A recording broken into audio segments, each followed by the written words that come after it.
Good evening, everyone. We are about to vote. Today is March 9th. Welcome to the Ways and Means voting session. The first bill that we have on our vote list is House Bill 2, and there are amendments. Delegate Barnes. Thank you, Madam Chair. This bill authorizes a subtraction modification against the Maryland income tax for specific unions dues paid by an individual during the taxable year. The bill takes effect on July 1st, 2023 and applies to tax year 2023 and beyond. There are two amendments. The amendments limit the amount of the subtraction modification to $250. Move the amendment. Is there a second? Okay, any discussion on the amendments? All in favor of the amendment signify by saying aye. Aye. Any opposed, say nay. The motion on the bill is amended. Move favorable. Any discussion on the bill as amended? Okay, I'm not going to do a roll call on this one. Oh, well, we will do a roll call on this one. Okay, un momento, por favor. Let me just get situated. Okay, so House Bill 2 as amended on the favorable. The Vice Chair. Yes. Delegate Eversole. Yes. Delegate Patterson. Yes. Delegate Buckle. No. Delegate Charles. Yes. Delegate Hornberger. Delegate Wells is excused. Delegate Fair. Yes. Delegate Long. Delegate Miller. Delegate Henson. Yes. Delegate Miracle North. Yes. Delegate Grossman. Delegate Vogel. Yes. Delegate Wu. Yes. Delegate Hartman. Delegate Griffith. Delegate Attar. Delegate Plakovich-Carr. Delegate Barnes. Yes. Delegate Feldmark. Yes. House Bill 2 as amended passes as favorable. The next bill on our list is House Bill 270, and there are amendments. Delegate Vogel.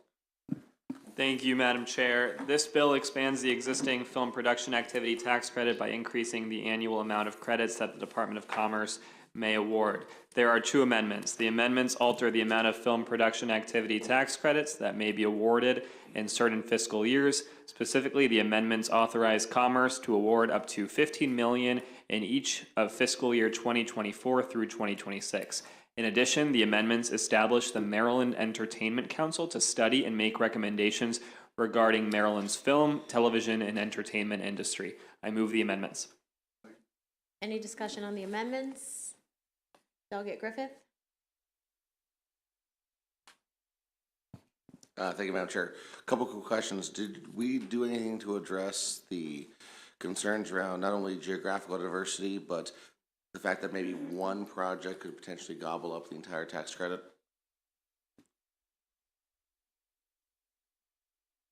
Delegate, not in this bill specifically, but the council, that's something that the council would look into in future years to make sure that we are using these credits to maximize the geographical diversity of entertainment in the film and television industry in Maryland.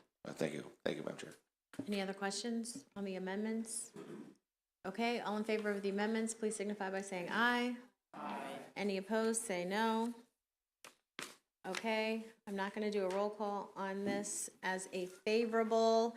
House Bill 270 as amended. All those in favor, please signify by saying aye. Aye.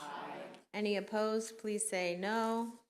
Okay, the ayes have it. House Bill 270 passes favorably as amended.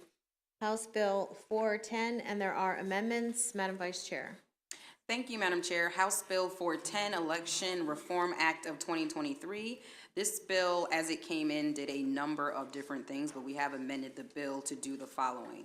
Requires a local board of elections to provide notice and hold a public meeting when it changes the location of a polling place. It requires a local board to submit a polling place plan to the State Board of Elections for approval 6 months before the primary election. It prohibits a local board from reducing the total number of separate buildings used as polling places by more than 5% below the total number of separate buildings used at a polling place in 2018. Requires a local board to submit additional information on affected precincts if the local board proposes to reduce the polling places. And it prohibits a person from using unlawful means to influence a voter's decision whether to vote by mail. It also changes the primary election in 2024 from the 4th Tuesday in April to the 2nd Tuesday in May, which would be May 14th. So in summary, colleagues, this is a bill that just ensures that we keep our in-person voting and our precincts at a very reasonable amount, especially compared to 2018, and ensures that if there are changes, that we are checking in with our constituents, that we are allowing transparency, and giving the public an opportunity to weigh in. Move the amendments. Move the committee amendments. Discussion on the amendments. Delegate Buckle. Madam Chair, I guess I had two questions from what Delegate Wilkins indicated was the amendments or the changes. Are local boards of elections still going to have, you said something about if you're reducing the number of buildings used for precincts, I thought you said by 5%, more than 5%, then that would trigger some type of, I presume, state board reaction or state board oversight, but you could still maneuver them within that 5% window and have local control over those decisions? So it actually prohibits a local board from reducing by Right. more than 5%. By more than 5%. So within that 5%, so, you know, my jurisdiction, I don't know, I think has 20-some, maybe 30 individual polling places. So 5% would work out to like one or two. So they could still say, we have some in very far-flung areas of the county that really only drive, 65 people who vote some days. They could still do that. Can't go more than 5%. But there's still, I just wanted to make sure that there's still some degree of local board of election control over where they would like to do things before the state says, no, you can't. Sure, and the way that it would work in that example is that they would submit a plan for their entire voting plan and precincts to the State Board of Elections. And again, not going past that 5%, they would say, okay, we're reducing this, here's why, here's our analysis on the impact, here's how, maybe public transportation would be impacted, here's any challenges that might take place for the state board to be able to take a look at it. So every jurisdiction would submit a plan around what their precincts look like, and that's where your jurisdiction would name, we're gonna reduce it by 1, here's the impact on the voters. Do they currently have to do that now? I remember a few years ago, there was a controversy, I believe, in your county about the Board of Elections said we're going to close a couple of different sites that people didn't want to see closed, and they had some type of an appeal process to the state board. Do the locals currently have to ask for state board permission or oversight before they do this, or is it more of just we did it, and now if someone is aggrieved, they can appeal to the state board? They do it for early voting, I believe. Yes. So if our council wants to add anything to that, I believe they do it currently for early voting, and this is also making sure it's done. It's just incorporating it in. Okay. And then my final question was, you talked about we're going to move the primary date for the 2024 election, which I know is because it conflicts with some pretty significant holidays for those of the Jewish faith, which I think is a really good idea. I had read somewhere, probably in the media somewhere, that there were some bills filed. I don't know if Delegate Attar filed the bill, or maybe Delegate Rose, maybe Delegate Attar shaking her head, that it was actually going to pull us forward a week, which would take us outside of the Jewish holiday period. But now my understanding is this is now going to push us back 2 weeks? Is it pushing us back 2 weeks from what it was intended to be, what it is now in law? It's a couple of weeks. I think there were several dates that were thrown around. However, we realized that with some of these dates, we're still falling within that holiday season, at that holiday period, especially during early voting, and we wanted to make sure that we're completely outside of that period. So that's where we ended up with this. I would ask, and I don't know the answer, and Stan may know the answer. At one point in time, we tried to couple our presidential primary dates to some of our surrounding states so as to create kind of a regional primary so that the region and the state got more attention. Sometimes we don't get a lot of attention in both parties because we're just sort of presumed we're late in the process for presidential elections. We're presumed to go one way or the other. Would this decouple us from like Virginia, Delaware, states in our region now, or did that already happen? I'm not aware that the primary date was ever aligned with our neighboring states. Oh. There you go. Yeah, I'm not aware that our primary date was ever aligned with other states. It hasn't been in recent years. So I don't know what the effect of this would be in terms of aligning our primary with the surrounding states. Okay, thank you. Could I just add one other thing about your question regarding the precincts, that they are not required currently to go to the state board to get their precinct polling locations on election day approved. They are if it's within if it's close to the election, they are. But for early voting centers, they have to get all of those approved by the state board. And so this will just basically make election day similar to process or identical to the process of the early voting, which are usually fewer precincts locations. That's exactly right. It's modeled on the early voting center process. Thank you. Any further discussion on the amendments? Okay, all in favor of the amendment signify by saying aye. Any opposed, please say nay. Okay, is there a motion on the bill as amended? Okay, any discussion on the bill as amended? Okay, I'm going to not do a roll call on this. All in favor, please signify by saying aye. Any opposition, please say nay. House Bill 410 passes favorably as amended. House Bill 457, and there are no amendments. Delegate Feldmark. Thank you, Madam Chair.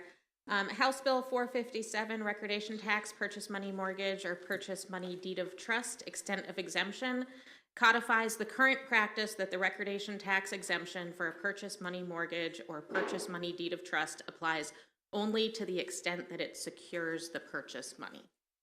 Move the bill. Second. Any discussion on the bill? Okay. No roll call on this. All in favor, please signify by saying aye.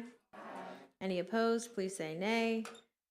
House Bill 457 passes favorably. House Bill 552, and there are amendments. Delegate Barnes.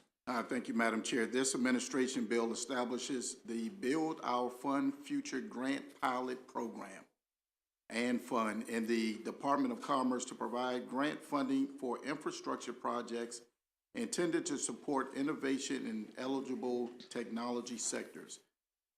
The bill has an amendment which makes a technical correction. Move the amendment. Any discussion on the technical amendment? All in favor, please signify by saying aye. Aye. Any opposed, please say nay. Okay, the amendment passes. Motion on the bill? Any discussion on the bill as amended? Okay, no roll call. All in favor, please signify by saying aye. Aye. Any opposed, please say nay. House Bill 552 passes favorably as amended. House Bill 554, and there are amendments to House Bill 554. Whose is that? Delegate Charles. Thank you, Madam Chair.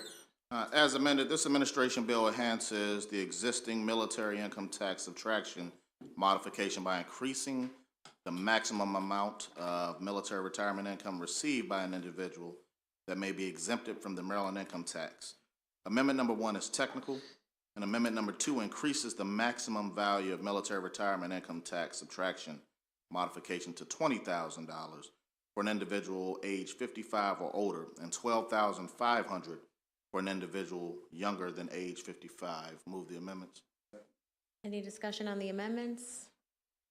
Delegate Buckle? What's up, buddy? So if you can remind me, and I'm not trying to trick you, I know you got the information there. The original, Governor Moore's original bill, what was that? What was that? What was the number? Was it 25,000? 25,000 was going to be exempt? And then go up to 40,000 in the following year. And so this is just leaving it at 20? At 20,000. And it doesn't have any escalator to And get it took out the age requirement as well. Right. It took out the age requirement, which was trapping some people who may have enlisted at a very young age. And Right, but they had to because wait of long. the issues we're dealing with right now, we had to add the age requirement back in for the amendment. Oh, so we added the age requirement back in and capped it one-time increase to 20 without the escalator. Correct. Okay. I'm going to vote for the bill because I'd like to give our military tax retirees any kind of relief we can. I hope that in the future, in a bipartisan way, we can do a little better. but I appreciate it. I know you care a lot about it as a former veteran, so I just wanted to clarify where that. Current veteran. Current veteran, yeah, former veteran. Well, you know, former military stalwart. Yeah, thank you, I appreciate it. Any other discussion? Okay, all in favor of the amendments, please signify by saying aye. Aye. Any opposed, please say nay. Okay, motion on the bill is amended. Second. Okay, discussion on the bill is amended.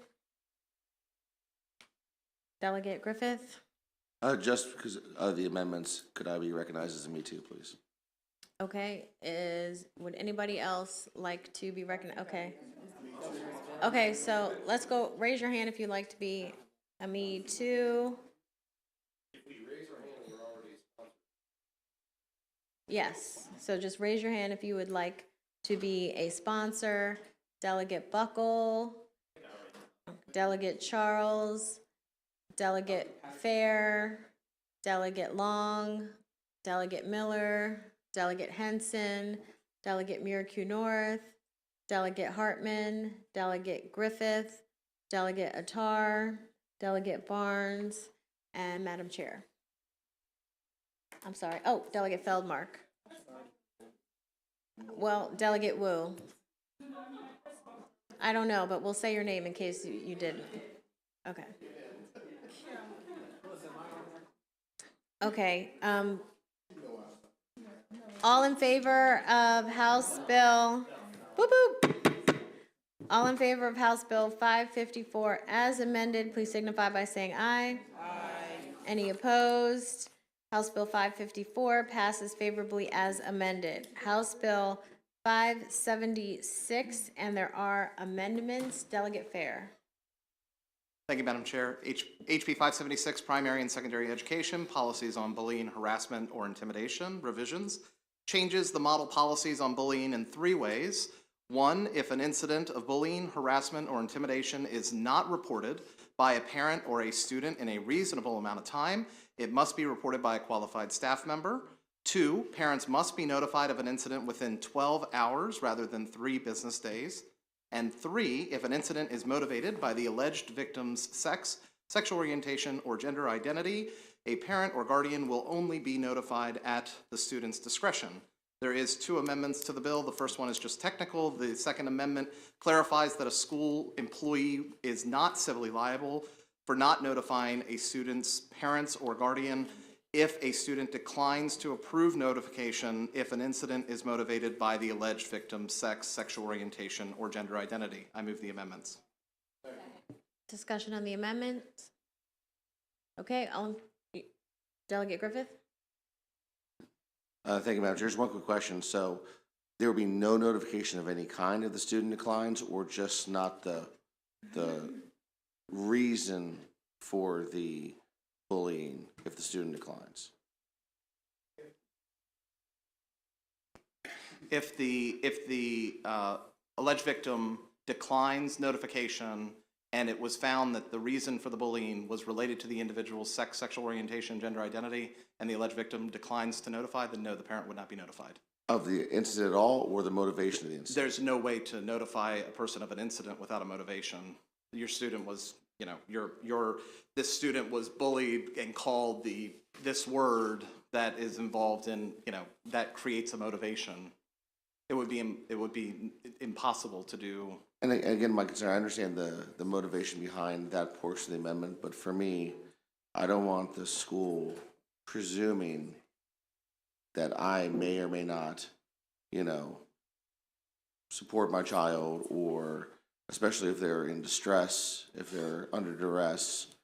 As a parent, I certainly want to know, you know, if they're being bullied or any type of situation. That certainly doesn't mean I'm not going to support the bill, but that's, as a parent, I don't want a teacher or even my child, for lack of information, presuming that I may not be supportive of them. So that's very concerning for me, especially if they're under duress. So thank you.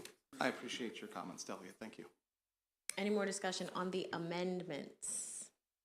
Okay, we're not roll calling the amendments, but we'll roll call the underlying bill. Delegate Henson? Thank you, Madam Chair. I apologize. I don't believe I was here for the bill's hearing if this question is redundant. Have we had any information on any potential liability to the schools if we're not notifying parents when it's a sensitive matter? Thank you, Delegate, for the question. So the first we'll note that we believe, at least from our analysts that have described this situation, that the schools would not be liable naturally. However, to be extra careful, we did include that amendment language that we've added to make sure that the school employee will not be held liable for the actions of not notifying the parent or guardian about an act of bullying, harassment, or intimidation at the discretion of the alleged victim in accordance with the requirements of the section. So it's actually spelled out in the actual bill now. May I be permitted to follow up? Yes. Thank you, Madam Chair. It's my understanding that we've had horrible incidences where students who would qualify for the exemption there, that they've experienced suicide and other sorts of terrible challenges with mental health when they're subject to this sort of bullying. If parents or anyone is not able to seek redress from the actors who didn't notify the parents, if we've exempted them from liability, what would be the recourse for students or parents who find themselves harmed in this way? So I would stress that we are leaving that in the hands of the student who is experiencing the bullying, and I would suggest that we think about whether or not it would do more harm to the young person in some cases for the parents to be notified against the student's wishes.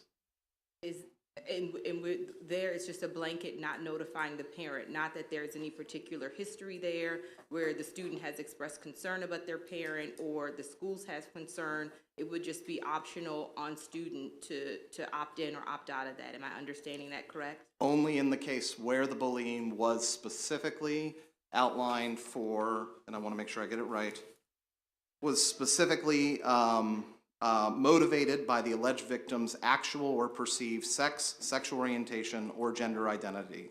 Only in that case of bullying is the student given the option to opt out. Sometimes incidences may happen in a classroom where perhaps staff don't have all the facts. Kids whisper to one another. They do lots of things that are out of the purview of their teachers and faculty. Who would be making the ultimate determination on the motivation for the bullying? So that would be up to the school administrators themselves as they collect the data. And I will stress again, as they parse through specific language and issues, they can make that determination. Situations where individuals are bullied and harassed based on their sexual orientation and gender identity are extremely well documented and are usually extremely clear about the motivations of the individuals who are harassing those young people. If there was an incident where a student who was the perpetrator disagreed that their motivation was a motivation that was identified that would qualify for the exemption, would it be up to the school to ultimately make a determination on at the school's discretion what they thought the motivation was? I'm sorry, I need the question repeated. I didn't understand it. If the perpetrator of the bullying, if they say this was not my reasoning, because we're asking to look into someone's intent, and if they simply say this was not my reasoning for doing that, in that sort of instance, I guess I'm asking for instance, would it be at the ultimate discretion of the school to make a determination? Yeah, the bill does not outline specific instances like that, so I cannot speak to that specific. I appreciate it, Delegate. Thank you. Thank Thanks you, so Madam much. Chair. Delegate Grossman. Thank you, Madam Chair.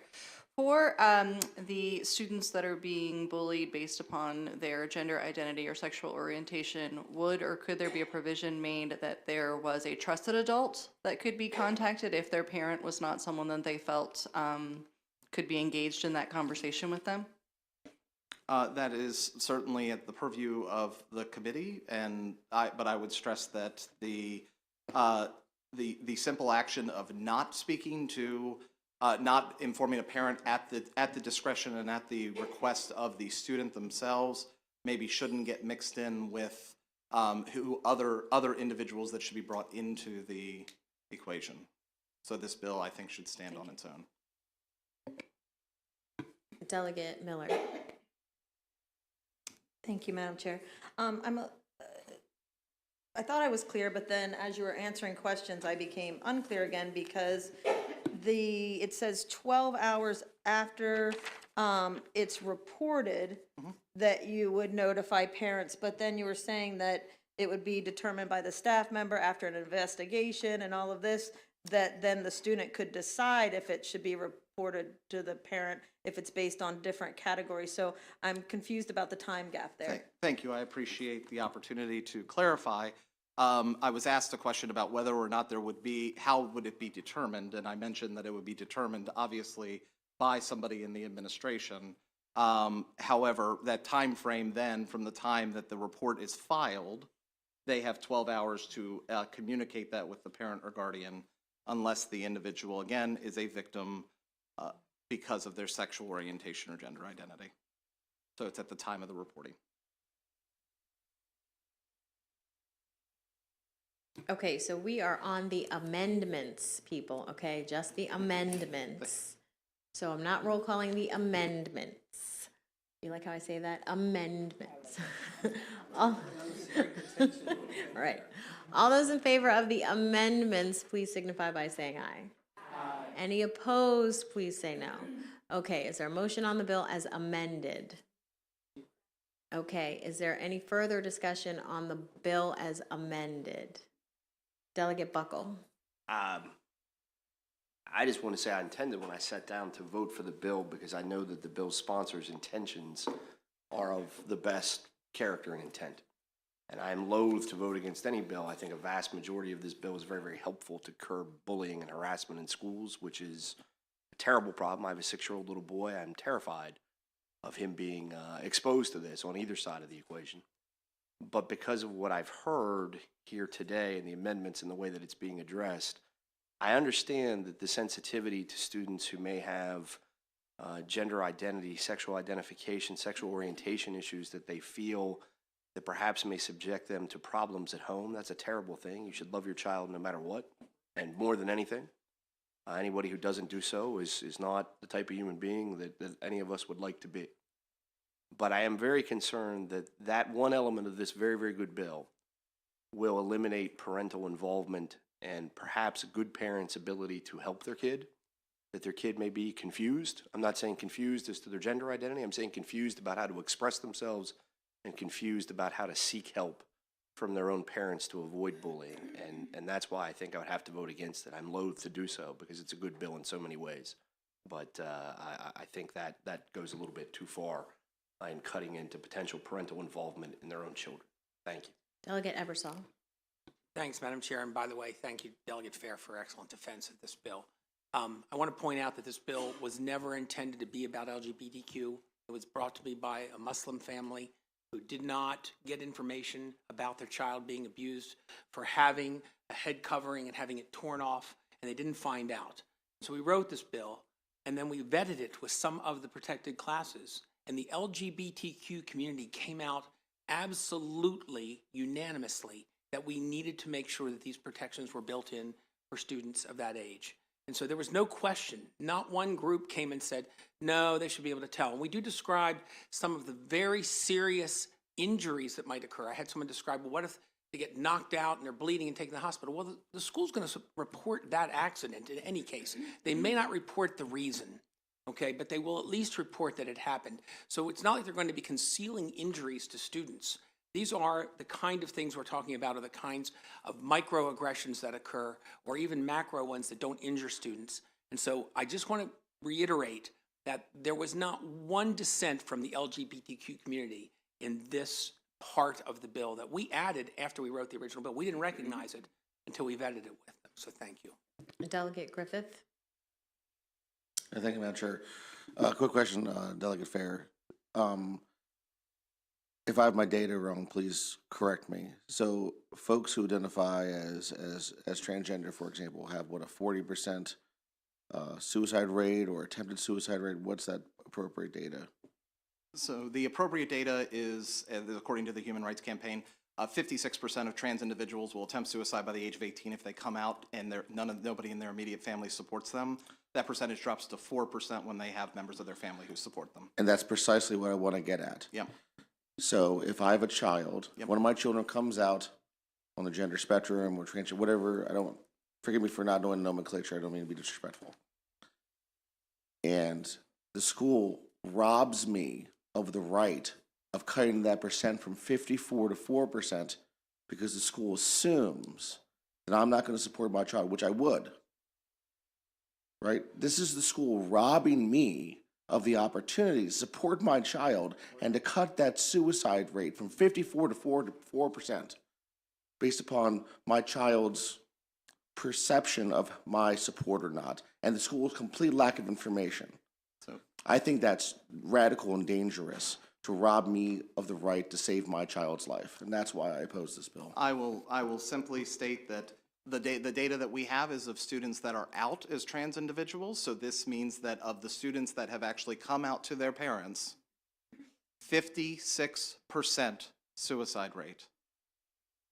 We're not even talking about students who aren't out that they're trans. So I just want to make that very clear, but I would like to make, if I may, Madam Chair, I have one key point that I want to make that is a process issue.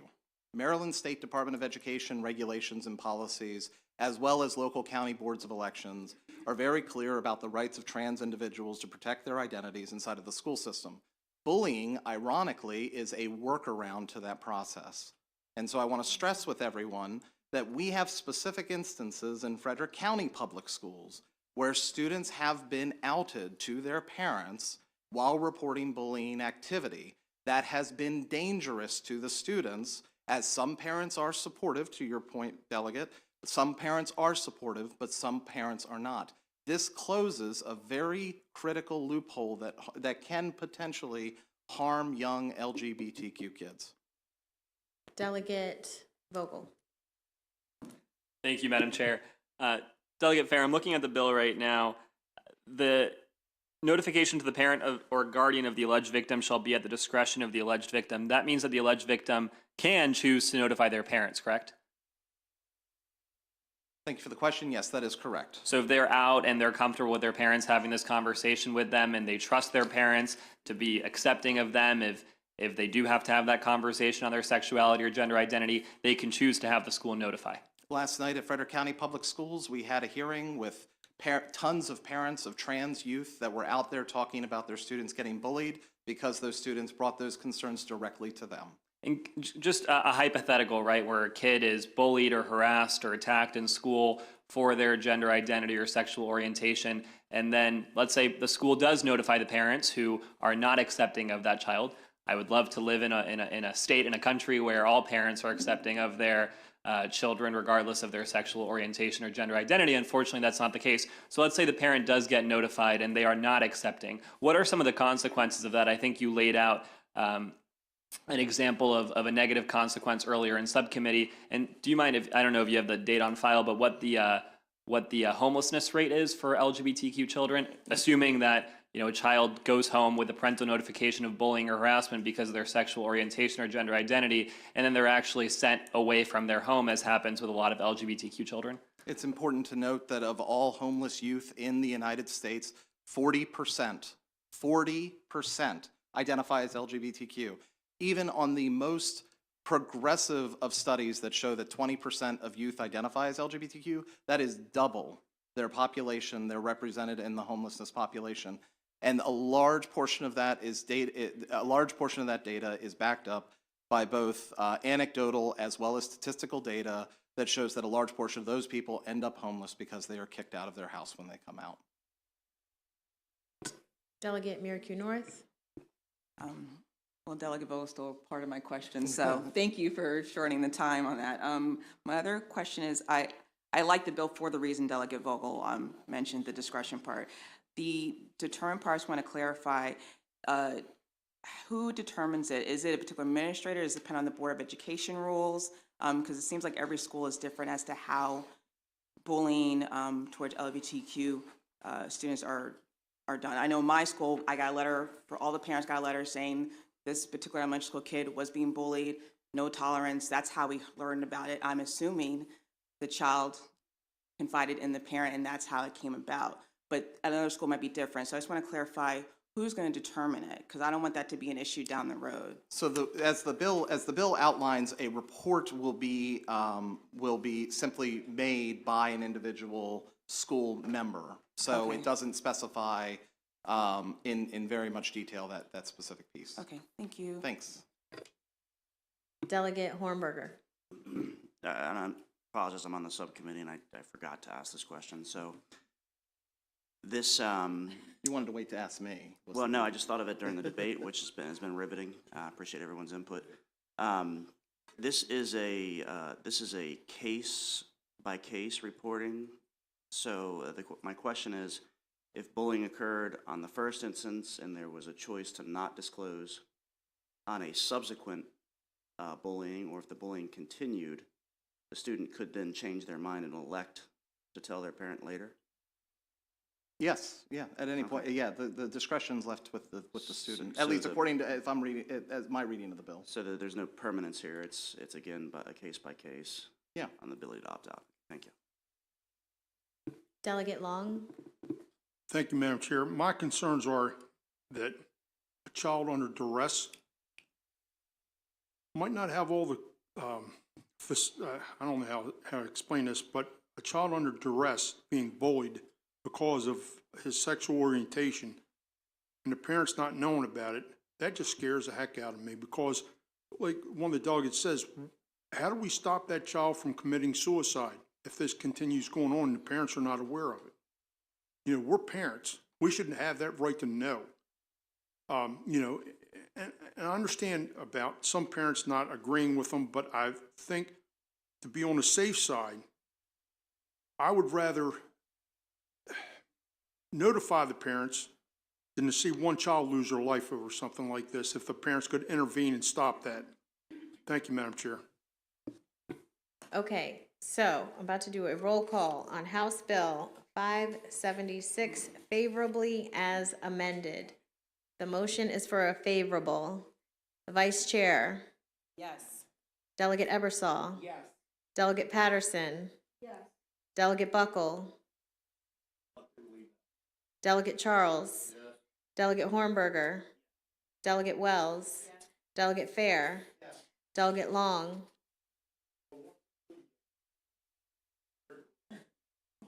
Delegate Miller.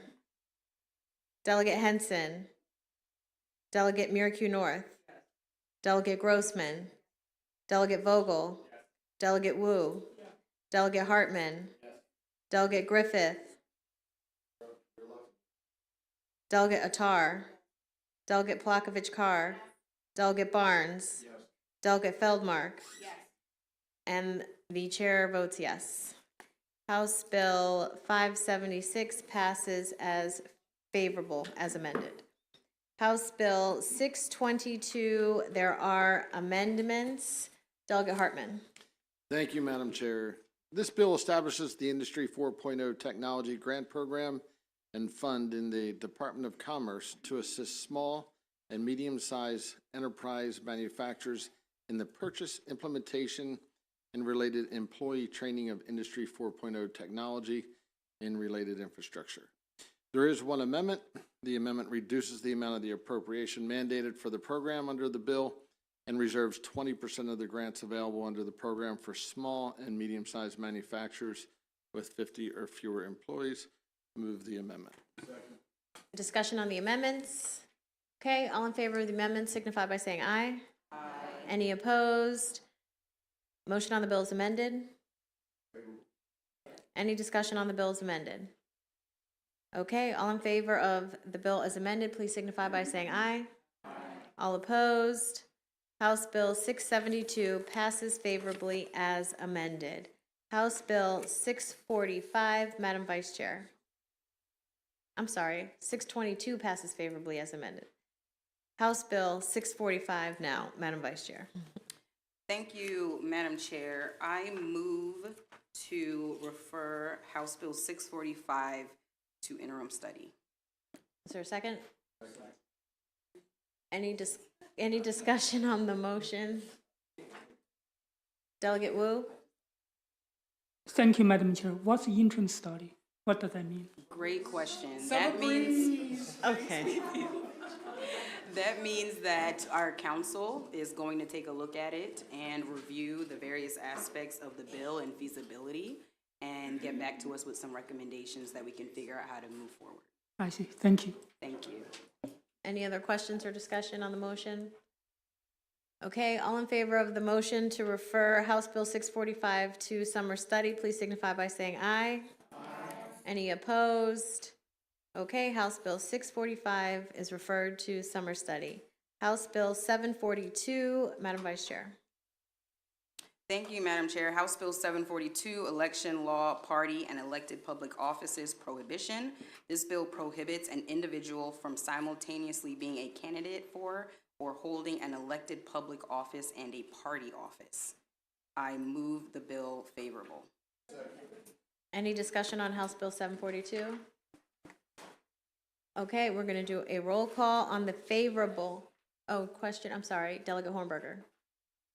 Yes, on this bill, does this preclude someone from placing their name on the ballot in both positions?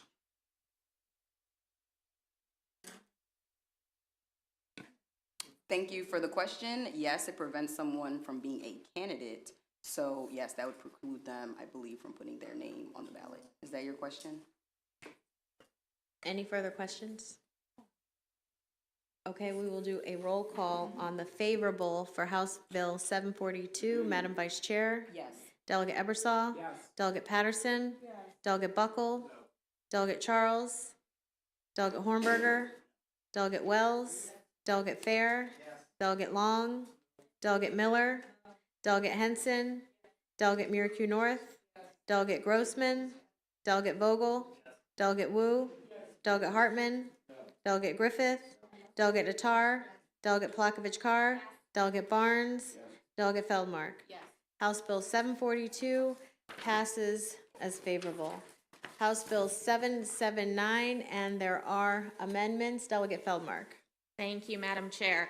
House Bill 779, Tax Sales Revisions, authorizes local governments to seek a court order assigning a certificate of sale to the local government if the holder of the certificate has started foreclosure but not completed it in a timely manner.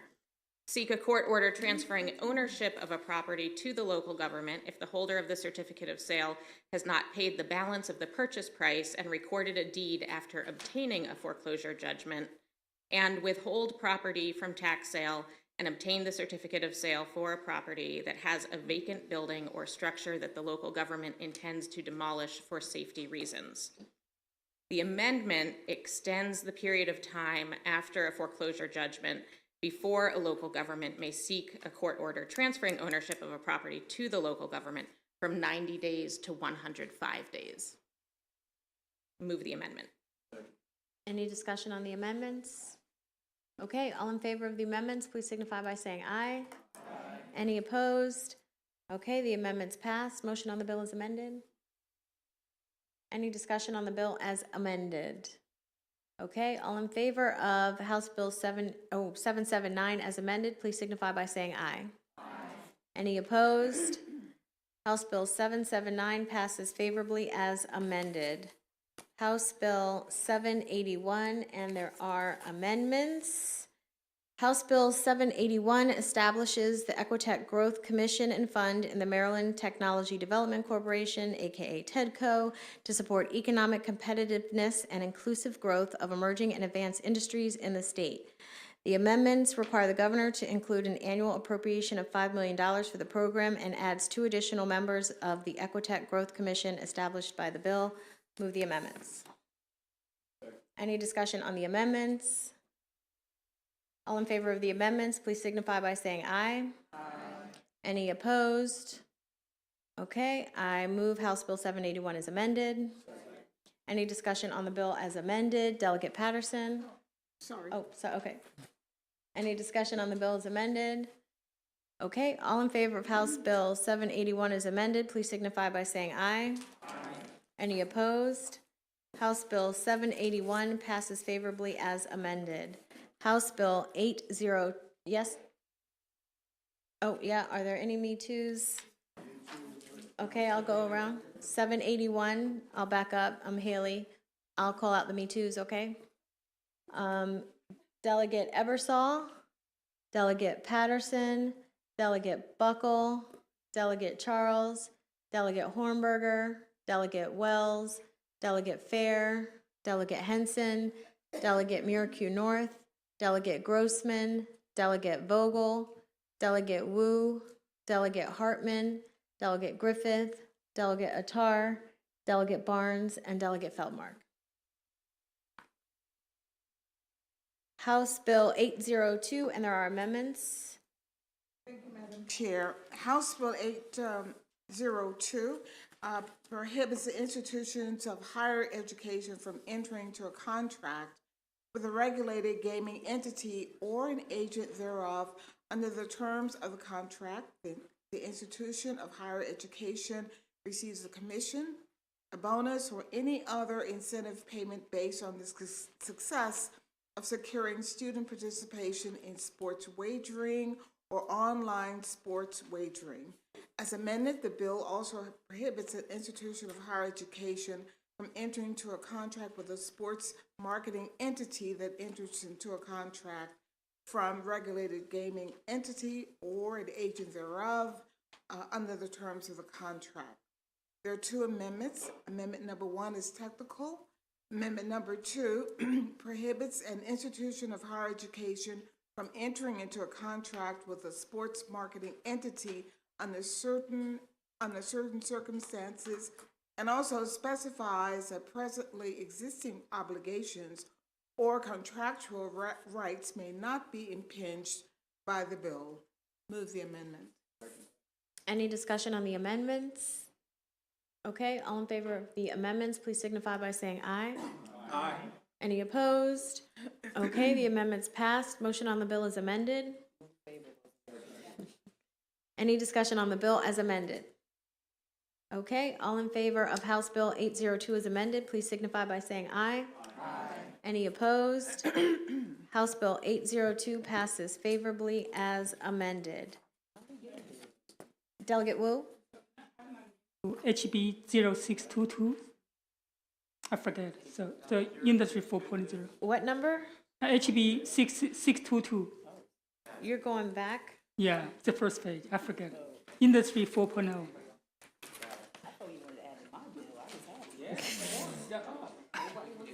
Okay, yes, he wants to be on 622. Okay. Thank you.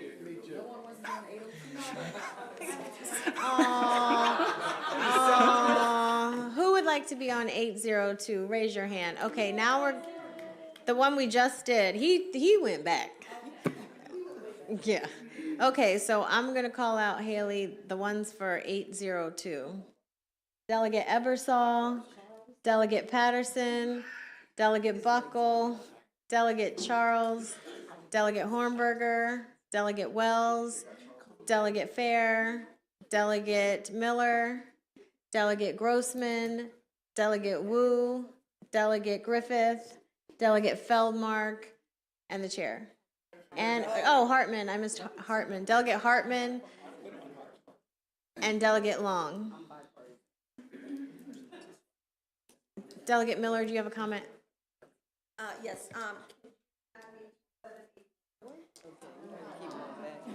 Can you please add Delegate Miller to 781, please? Thank you. Do you have a comment? First time floor leading a bill, I think I should be on 622. Is 622, Delegate Hartman would like to be on 622. Okay, everybody. House Bill 963, and there are amendments. Delegate Feldmark. Thank you, Madam Chair. House Bill 963, Tax Sales Data Collection County Funding, prohibits SDAT from dispersing funds to a county if the county has not provided all the information concerning its annual tax sale that is required under current law. The amendment strikes language reducing the amount of data on owner-occupied properties that counties are required to provide. Move the amendment. Is there a second? Any discussion on the amendments? All in favor of the amendments, please signify by saying aye. Any opposed? Motion on the bill is amended. Move the bill. Second. Any discussion on the bill? Okay, all in favor of House Bill 963 as amended, please signify by saying aye. Any opposed?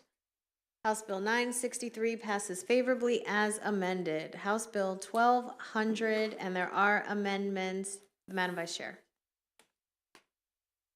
Thank you, Madam Chair. House Bill 1200, elections, election judges, minimum compensation. As the bill came in, it set a minimum compensation for election judges at $250 per day and $50 per day for the required training class. The amendments require that an election judge who has previously served as an election judge receive at least $100 in additional compensation. I move the subcommittee amendment. Second. Any discussion on the amendments? All in favor of the amendments, please signify by saying aye. Aye. Any opposed? Motion on the bill is amended. Move favorable. Any discussion on the bill as amended? Okay, all in favor of House Bill 1200 as amended, please signify by saying aye. Aye. Any opposed? Okay, so raise your hand if you're a me too. Oh, okay, I'll do a roll call. I'm gonna do a quick roll call. House Bill 1200. We're gonna do a quick roll call on a favorable as amended. Madam Vice Chair. Yes. Delegate Ebersol. Yes. Delegate Patterson. Yes. Delegate Buckle. Delegate Charles. Delegate Hornberger. Delegate Wells. Yes. Delegate Fair. Yes. Delegate Long. Delegate Miller. Delegate Henson. Delegate Miracle North. Delegate Grossman. Delegate Vogel. Delegate Wu. Delegate Hartman. Delegate Griffith. Delegate Attar. Delegate Palakovich-Carr. Delegate Barnes. Delegate Feldmark. Yes. House Bill 1200 passes favorably as amended. Our final bill, House Bill 1219, and there are amendments. Delegate Ebersol. So if you were listening to the testimony on this, if you weren't listening very closely, this bill is nearly identical to what you heard before. If you were listening, there are some amendments, okay? I'm going to discuss the bill largely as it's amended, and then I'm going to turn it over to Alistair either to expand on those a bit or to take questions on them. This bill now does many of the same things as before. It creates goals for teacher recruitment with colleges and universities. It creates many new pathways to pre-K and K certification to try to fill the gaps there. It expands the Hoffman loan repayment and makes it easier to access. It expands it to mental health professionals in the school as well as teachers. It opens up the Fellows Scholarship in a similar way. Scholarships got repayment. We got scholarships at this point. Also, that was very restrictive and not very well used, and so it opens that up as well. It also creates what is now going to be called the Teacher Development and Retention Program, sometimes known as Grow Your Own, but not according to the amendments. All of these focus on creating opportunities and publicity to attract underrepresented groups as teachers. HBCUs are focused on very directly in some of these, as well as some of the community colleges that have students that represent those groups or generally represent low socioeconomic groups. And with that, I can might drive Alistair crazy, he might need to say a few things, but that is pretty much the focus of the bill as amended. Okay, questions on well, let's move the amendments before we have questions. Motion on the amendments? Okay, discussion on the amendments. Delegate Buckle. Do we have any analysis if the amendments at all affect the fiscal outlook of the bill, or do they not? Because I had some concerns, if I recall, the colloquy with our former colleague, Eric Ludke, about how this would actually, what the costs would be. I remember the fiscal note was a little vague, it had a lot of different moving parts, and it was hard to sort of add it up and get that assessment. Do you have any idea of that, Delegate Ebersol? So or after our rather interesting meeting across the hall, this bill is dual signed with appropriations. So there's no money. And they have been pushing their thumb down on us on each piece of this Now, bill. there's someone looking, I eyes know, going right to the back she's of your sitting head. right there. I know. That's why I'm afraid to say that, it's fine, we're going to spend a lot of money. We are working in conjunction with appropriations to be sure that there is appropriate funds available for all the things in this bill. Some have been dialed back a bit.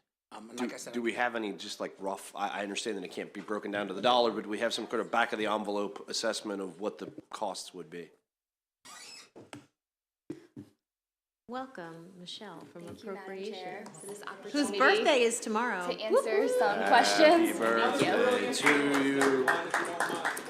Thank you. Thank you. So the budget action that the Appropriations Committee will be taking tomorrow is that the governor's budget was introduced with $15 million as a placeholder for this bill.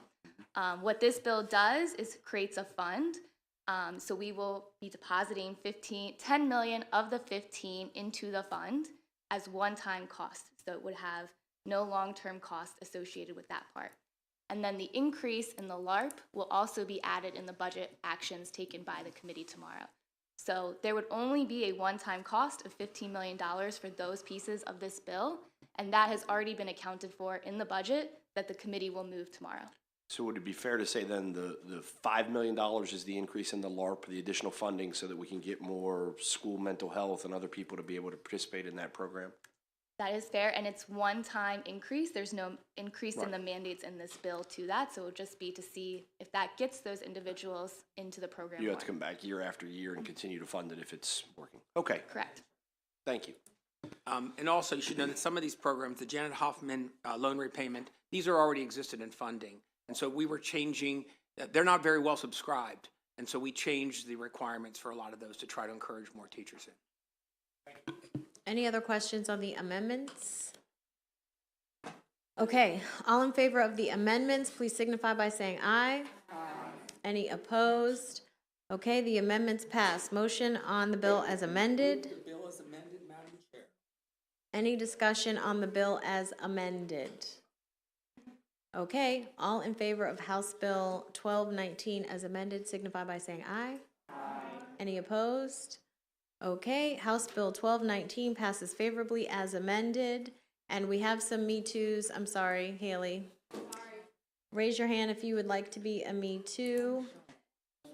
Delegate Wells, Delegate Fair, Delegate Henson, Delegate Grossman, Delegate Wu, Delegate Feldmark, and the chair. Okay, that concludes the voting session for... Oh, no, it doesn't. I'm sorry. Thank you for telling me that. We have... Madam Vice Chair. Thank you, Madam Chair. I move unfavorable on the withdrawals as a consent calendar. All in favor of the withdrawals as on the consent calendar, please signify by saying aye. Aye. Any opposed? Okay, they have all been withdrawn. Delegate Eversole? Yes. Education Subcommittee, we have a couple of bills that we got stalled on today. It's very likely we'll have a meeting tomorrow after session. Keep your ear to the rail. Thank you. Any other subcommittee announcements right now? Okay, folks, we don't have any hearings tomorrow. We're not going to be voting tomorrow. We do have hearings Tuesday of next week. We will be doing probably lots of voting, so just pay attention to your subcommittees and our voting sessions. Have a good night.